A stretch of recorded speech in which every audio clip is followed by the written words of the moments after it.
গব্বর ভাই, আপনার কাজটা ডান। কাল সকালের নিউজ পেপারের হেডলাইনে খবরটা পেয়ে যাবেন। হ্যাঁ, সবকিছু প্ল্যান মতোই পেয়েছি।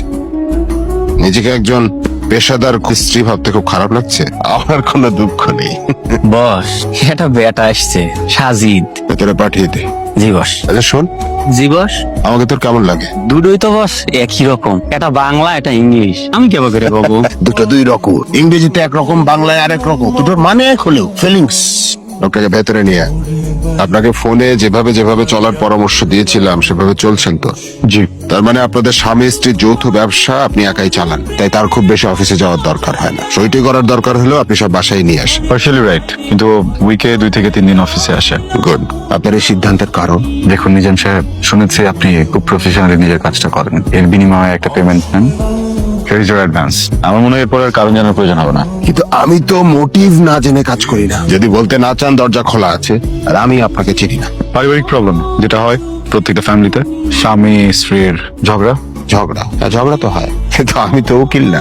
আমি যে বাড়িটাতে থাকি, যে অফিসে জব করি, আমার ব্যাংক অ্যাকাউন্টসে ক্যাশ, লিকুইড ক্যাশ সবকিছু তোমার নামে। বেসিক্যালি আমি আমার শ্বশুর অফিসে জব করতাম। উনি হঠাৎ করে দিন এসে বলে আমি যেন ওনার মেয়েকে বিয়ে করি। শুরু তো আমি একদম রাজি ছিলাম না, কিন্তু চাকরিটা পাওয়া থেকে শুরু করে আরো অনেক বিষয়ে আমি তার কাছে ঋণী ছিলাম, না করতে পারিনি। আমি ভেবেছিলাম বিয়ের পরে হয়তোবা আমার বিবাহিত জীবন বাকি 10টা বিবাহিত জীবন মতোই স্বাভাবিক হবে, সুন্দর পরিপাটি। কিন্তু শালার পুরা নিজে তো মূল্যই আমাকে একদম ডুবাই দিয়ে গেছে। বিয়ের 7 দিন পরে তোমার আসল রূপ দেখানো শুরু করলো। মর্নিং, ব্যাংক থেকে মেল আসবে, কিছু ক্যাশ ট্রান্সফার করতে হবে, পাসওয়ার্ডটা দিয়ে দিও। এখন তো পারবো না, আর একদিন থেকে তো কোনো কল করেন নাই। বাসাতেই আছি, দেখা তো হবেই, পাসওয়ার্ডটা দিয়ে দাও। কত টাকা? 5 লাখ। এত টাকা বায়ারকে দিবা নাকি তোমার ফ্যামিলি কে পাঠাবা? তোমার আমি ফ্যামিলিকে টাকা আমার স্যালারি থেকে পাঠাই, এটা অন্য কাজের। স্যালারি 14 গোষ্ঠী ঘাড়ের উপর বসে বসে খাচ্ছা।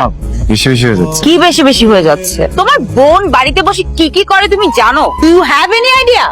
সত্যি বলতে তোমা আমাকে কখনোই ভালোবাসেনি, আমিও না। সব সময় খোঁচা মেরে কথা বলতো। মাঝে মাঝে তো মনে হয় আমি ওর হাজবেন্ড না। যদি অ্যাক্সিডেন্ট মনে হয়।